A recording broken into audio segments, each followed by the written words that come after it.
Long, long ago, in the small town of Bethlehem, there was an inn, and beside it, a humble little stable. Many animals lived in and around this stable. There was an elderly brown cow with a worried look in her soft eyes. Dear me, I've never seen the inn as crowded as it is tonight. I'm lucky to have this warm bed for myself.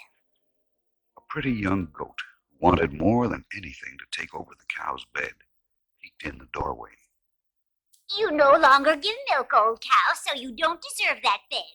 And the sooner the innkeeper turns you out, the better I like it. Oh, someday you'll be old like me and not able to give any milk. And you won't care for the thought of anyone taking over your soft bed. Nah, I'll worry about that when and if the time comes. Blackie, the innkeeper's dog, who had been sleeping in a patch of sunlight in the yard, woke up just then. Oh, are you two arguing again? Not at all, Blackie, but I do think Mrs. Cow should know what the innkeeper has in mind. Moo, have you heard something? I certainly have. Well, what is it, Mrs. Goat? Nobody keeps secrets here in the stable. All right, I'll tell you. I heard our master say that he has no more room in the inn. And if anybody else comes in tonight, he's going to offer them the stable. Oh, me. I knew it would come to this someday. Now, Mrs. Cow, you mustn't worry. Maybe no one else will arrive at the inn tonight.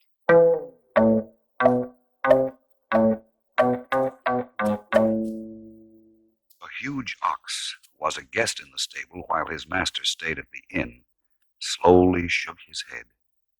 All day I have been pulling my master's cart along the road, and we passed many people on their way here to register for the taxes. There will be more guests tonight. You can be sure of that. It was growing dark. Night was coming. The night that was to be the most wondrous the world has ever known.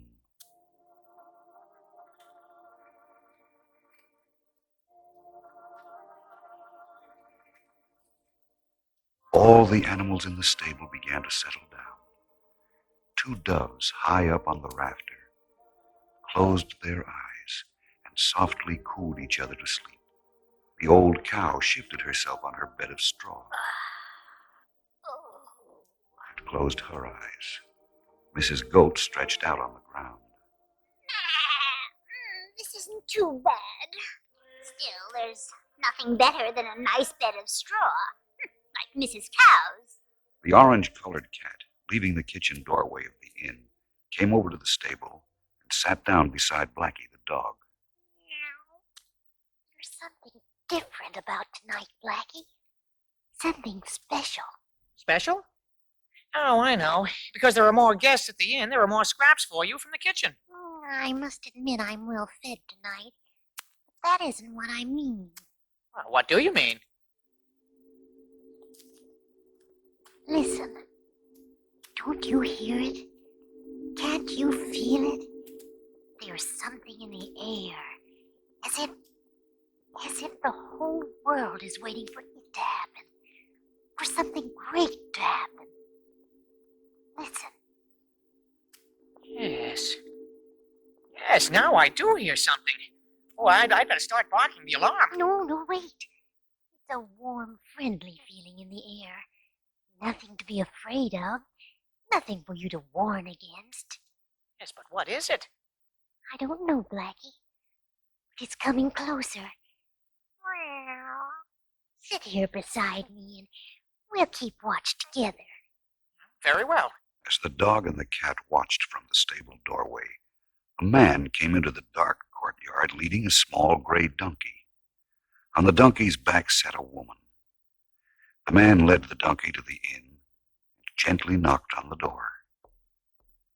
In a moment, the door was opened.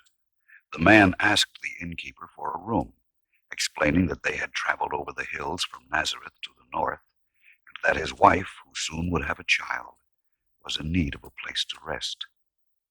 The dog and cat, watching from the stable, saw the innkeeper shake his head and then point in their direction. master has told them that the inn is filled. Uh-oh. They're coming over here. We'd better wake up our friends. Shall I bark? No, you'll frighten the guests that are coming. Meow, meow. Wake up! Wake up! Meow! What is it? What's wrong? What's that I hear? Oh, I was sleeping so comfortably that. What's that unusual sound? It's just as I thought. More visitors. In the stable doorway, the man looked around and saw there was no room for his wife or himself. But the elderly brown cow, seeing how weary the woman looked, slowly hoisted herself to her feet. She must travel no further. I shall give her my bed. How can you bear to part with it? Can't you see how badly she needs a place to rest? But you never offered it to me.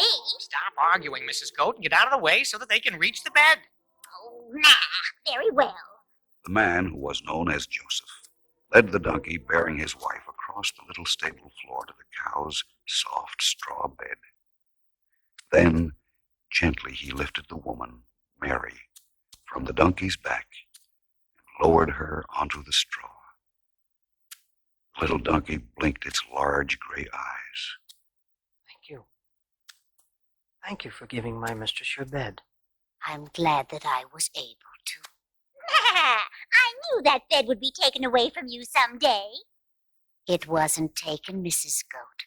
I offered it. But if you hadn't offered Quiet, it, quiet, all of you. Can't you see that our guests want to rest? Once more the animals settled down, with the old cow now sleeping on the hard ground with the goat. The doves went back to sleep on the rafter, and the cat and dog, standing outside in the cold, continued to wonder at the strangeness of the night. I've never seen the stars so near and bright. Nor I. And I've noticed something else. There isn't a sound now. There's nothing at all. Not a breeze or anything. Why do you think the night is so still? I have no idea. But I have a feeling we'll soon find out. Look, the lamps in the inn have been turned down. Now there's no light at all except from those stars. All of the animals in the stable were awakened at the same time as they heard the wondrous sounds which seemed to come from all around them, and even from the starlit heavens. At that moment, no one else in Bethlehem or Judea, or even in the whole world, knew of the great miracle taking place, except those within that humble stable.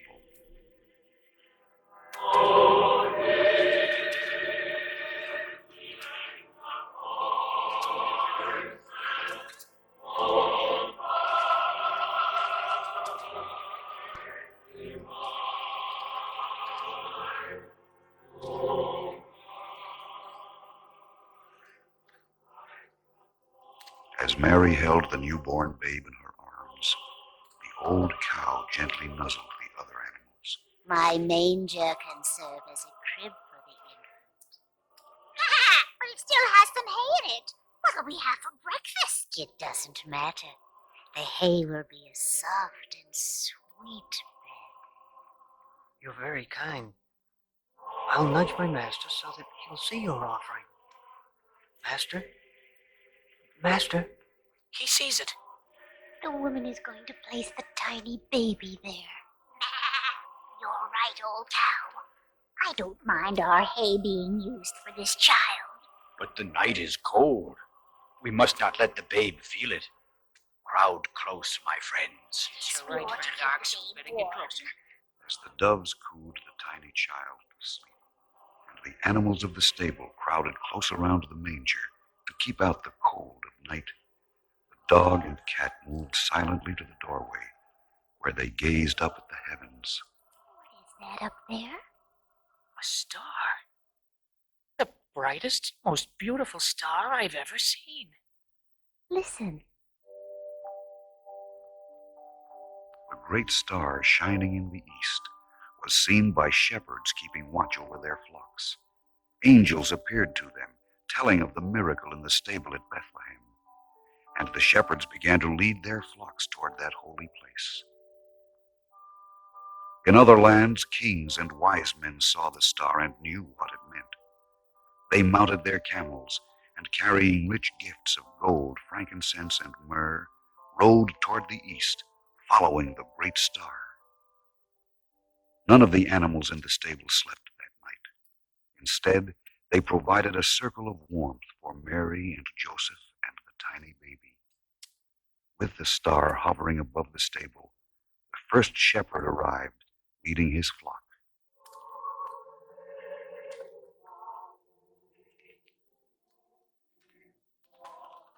As the shepherd knelt before the holy infant, one of his sheep, a heavy ram with curving horns, stuck his nose in the doorway and peered around. Stay out. We don't need any sheep in here. I go wherever my master leads, and he has brought us here. I too wish to see the infant and give it warmth. There's no room around the manger. Nevertheless, I and the rest of my flock can give the infant warmth. You see what my master carries across his shoulders? A blanket. A blanket made from our soft wool. Let me remind him of what must be done with the blanket. Moving to where his master knelt, and taking the edge of the blanket in his mouth, the ram tugged gently at it until it fell from the shepherd's shoulders. Then the ram moved to the manger and left the blanket there. Mary gave him a grateful look as she tucked the warming wool around the baby. As the first fingers of morning light reached into the courtyard, the dog and cat sat together in the stable doorway and watched the approach of the first caravan of visitors. Shall I bark and warn our master at the inn? You'd wake up the infant. Oh, you're right.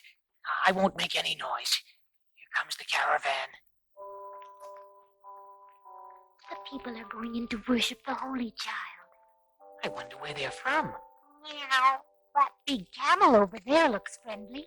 Why don't you ask him? Yes, I will. Where are you from, Camel? Across the desert. Our masters followed the star and it led them here. You may go into the stable and see the babe if you wish, Camel. Every living thing is welcome there. Oh, thank you, but we are so big and the stable so small. There's no room for us. Just standing outside here will be privilege enough. In the golden light of that glorious morning, the courtyard of the inn and the stable itself was filled with people and animals, all paying homage to the newborn babe, a king for all time.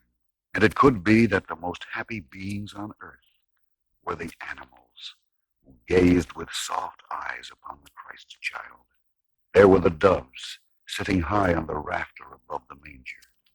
That night, they had cooed the holy infant to sleep. I had been looking forward to that hay for my breakfast, but I'm glad to go without it so that the babe may continue to sleep in the manger. People say that an ox is good only as a beast of burden. But last night I proved them wrong. Last night my huge body gave warmth to the King of Kings. I too helped warm the babe. My master covered the holy infant with a blanket of wool. Wool which came from me and my flock. They said I was too old to be of use to anyone, but I was the first to offer my straw bed to our guests and my manger to the babe. As long as there is anything on earth that I can do, I shall never truly be old.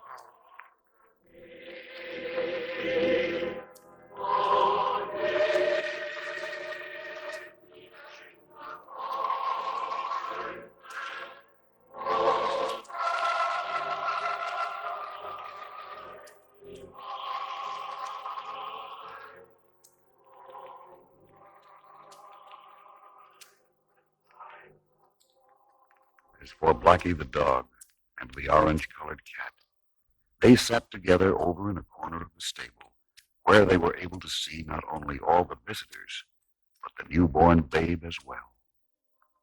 Never again will our home here in the stable be the same, Blackie. I know.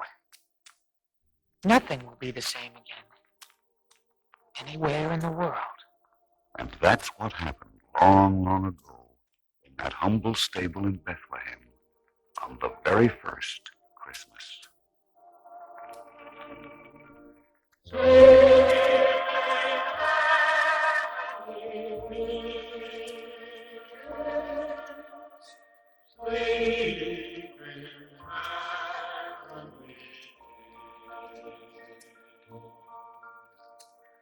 Sleep.